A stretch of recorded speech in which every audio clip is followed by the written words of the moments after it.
All right, welcome back, everybody. So today I wanted to talk a little bit about something I'm doing personally. It's a little bit of a hack. I like this podcast to be a little bit deeper, I think, than little hacks and tricks, some deeper financial planning and personal finance thoughts. But this is something that I'm doing personally this fall that I think applies to a lot of folks probably listening to this podcast and is a pretty good return on investment, if you will. And that's earning the Southwest Companion Pass. So for anybody who doesn't know what the Southwest Companion Pass is, we'll go through that. Then we'll go through kind of the steps to go to earn it and kind of what we think that might be worth over the next couple of years if you're able to earn that for 2 years.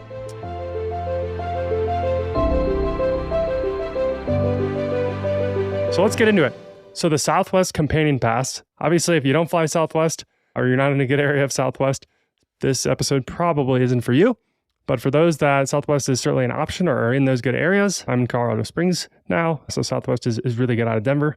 But what the Southwest Companion Pass is, it allows you to bring a companion, usually a spouse, but you can change it up to 3 times per year, with you on any flight in the US on Southwest. You just have to pay taxes each way for that person. So if I book a round trip to DC and it's $1,000 for my seat, I get to bring my wife, Shelly, with me for nothing, other than paying $5.60 each way. So pretty cool. So how do we earn that Southwest Companion Pass? Typically, we need 135,000 qualifying points. And once we earn that pass, it gives us that Companion Pass for all of this year and all of next year, right? So if I was to earn it in 2024, fall of 2024, when I'm recording this, I would earn it for the rest of 2024 and all of 2025. So from that perspective, we definitely want to try to earn this thing early in a year. So I'm targeting January of 2025. So I get it of all of 25 and all of 26. So for most folks, if you're not using sign-up bonuses, right, the only way we can earn this is maybe referring people to Southwest cards, flying a lot on Southwest, or spending a lot of money, right? If we use our Southwest card on just everyday expenses, $1 per point is going to take a very long time to spend $135,000, right? So it's not how most people are going to earn this Companion Pass. But there's a way to do this very quickly, especially if you have a business. And that's why I think it's such a relevant episode for a lot that listen to this podcast that might be business owners or have a side gig. It certainly is relevant for me. And we're able to qualify for this Southwest Companion Pass very quickly. So here's how we do it. Southwest has a number of business cards and personal cards. I think they have 2 business cards right now, like 4 personal.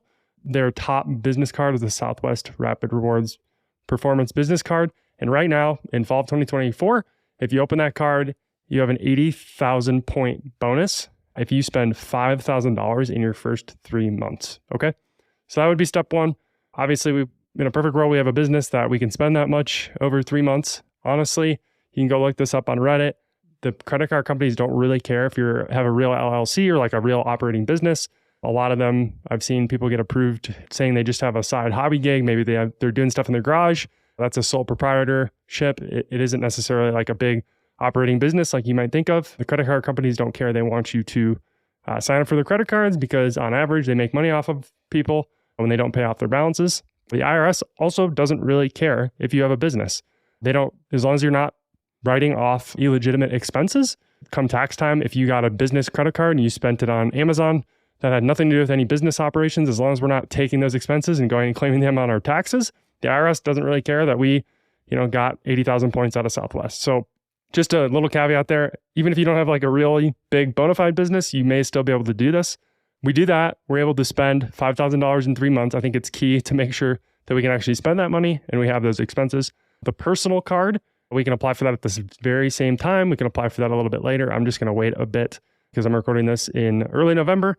And the sign-up bonus for the personal card is any of the personal cards right now is 50,000 points for spending $1,000 in the first 3 months. So pretty easy to hit. We could probably hit that in a couple of weeks in our household just with going to the grocery store. I'll probably do that later in December. But the key here's the key with all this. We need to be very diligent about tracking these expenses. We need to hit both respective sign-up bonuses after the new year. It has to be after January 1st. We cannot afford to hit that sign-up bonus in December for either of those cards. Because if we do, you can do the math, $80,000 plus $50,000 is going to be $130,000. I told you we need $135,000 to earn our companion pass. We'll pretty much get there with doing that spending, right? Because we get rewarded for spending $5,000. That's 5,000 points. We'll hit that 135 if we just hit both sign up bonuses. But if we hit those early, we will maybe earn that companion pass. Like let's say we hit both sign up bonuses on Christmas Day of 2024.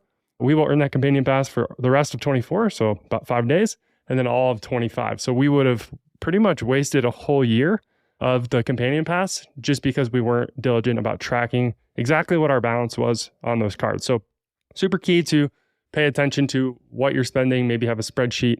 This is probably the more time consuming and arduous part of this, is actually being pretty diligent about how much we're spending on each card. So super, super key. I think that's the biggest foot stomper here. If you're able to get both cards open, you got a business, or you're just going to spend it on some stuff, and say you have a sole proprietorship, like we want to hit those sign up bonuses in January. So what are some other caveats and things to keep in mind with this? We can't open up this card and get a sign up bonus if we've gotten a Southwest bonus in the last 24 months. Okay. So I had a Southwest card that I opened 5-6 years ago. I actually just canceled that recently so that I could reopen Southwest cards and get a sign-up bonus. I haven't gotten in the last 24 months. We have to also operate within the Chase 524 rule. So Chase typically only lets you open 5 cards over 24 months. So we have to make sure, and Chase will deny you, they've got all the data on how many cards you've opened in the last 24 months. So if we're not, able to do that, maybe our spouse has to do this instead, or maybe we have to wait till next year. Another caveat I'd say, just obviously, we want to pay off our balance in full.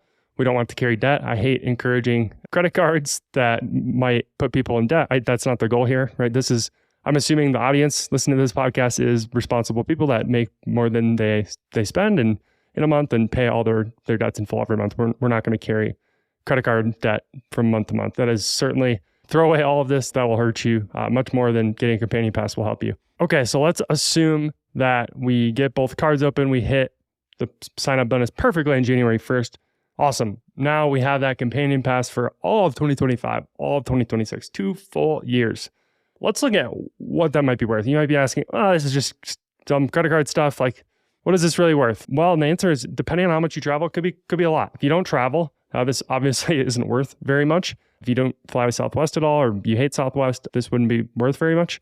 But if you do travel and you do use Southwest, or can have the option to use Southwest, this can be very, very valuable. So let's take a look at just quickly, just the sign-up bonus alone. If we look at 135,000 points that we're going to earn just on sign-up bonus, what is that worth? Southwest points are worth around 1.5 cents per point. So that's going to be around $2,000 just from your sign-up bonuses. Now, let's look at the average travel. Per Google, the average American takes 5.3 trips per year, I think I found. If we assume an average cost of $400 each for those trips, that's going to vary, right? If we're taking flights just an hour away to like 2 big hubs, Southwest flights might be only $200. If we're flying cross country to see family, we're flying to 2 different locations that might be harder to get to, those tickets can be way more than $400, right? So it just totally dependent on your situation. But if we just do 5 trips a year at $400 each, that's going to be $2,000 per year of benefit for your companion flying free with you. And if we do that for 2 years, that's going to be $4,000 of benefit. So $2,000 in points plus $4,000 of free flights is going to be $6,000 of value. That's just kind of a modest average estimate, I believe, for maybe, honestly, 3 to 4 hours of work, right? Just applying for these cards, maybe tracking your spending, making sure you get the sign-up bonus. It's not very much work. And on average, I think it's reasonable to assume we're going to get between $4,000 to $8,000, maybe $5,000 to $10,000 of value, depending on how much you travel. Some people, might even reap $10,000 or more of value out of this if they are flying all the time with their spouse. This can be super, super valuable to the right people. So is it worth it? I think so. If you fly Southwest or have the opportunity to fly Southwest, and if you travel relatively frequently. If you don't, definitely this wouldn't be the strategy for you. It's just low risk, honestly, no risk. As long as you pay off your cards, pretty high upside to be able to have this companion pass in your pocket. One thing I'll add is like, hey, what happens at the end of 2 years? Like, can we do this again? The answer is yes. We just have to remember the rules. We have to cancel our Southwest cards. We have to not have received a Southwest bonus in the last 24 months, right? So we have to track that. When did we get it?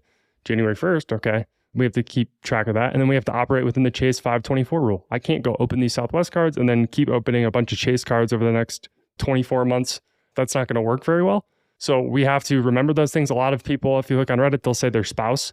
One spouse will do this, and then the other spouse will do it at the end of the 2 years just to make sure there's no issues with the rules I was just talking about. And then they'll switch back. They'll just go back and forth between spouses. So there's people out there that have done this, 8, 10 years and just traded off with spouses and had the companion pass the whole time, right? And they're getting, I don't know, $3,000, $4,000, $5,000 of travel benefits for very little work every single year. So pretty powerful. So in conclusion, this is a pretty powerful way to earn quite a bit of travel benefit and free travel. If you do travel, if you do have the opportunity to fly Southwest, especially if you do own a business, right? If you own a business that spends some money on credit cards, this is a pretty easy no-brainer. These credit card companies, again, they want to put these in your hands because on average, they make money off of consumers and business owners. We don't want to be the people they're making money off of. We want to be those responsible consumers, responsible business owners that are paying off our debts in full each month and not carrying a balance on our cards. So really just by applying for a couple cards and tracking a little bit of spending that we're already doing, we get to reap, $3,000, $4,000, $5,000 potentially of benefit per year. So pretty good return on investment. Again, what I said at the top on some of our time and efforts. I'll put a link to these cards and to apply to them in the show notes, as well as a link to just some information on the companion pass. Let me know if you have any questions. I hope this was useful and we'll see you in a couple weeks. Thanks. Thank you for joining us today. Do you want the exact financial planning framework that I use with clients? Go visit baskinfp.com where you can grab a free download of the ultimate military and veteran financial checklist to give you the bluff on what you need to be doing to manage your finances.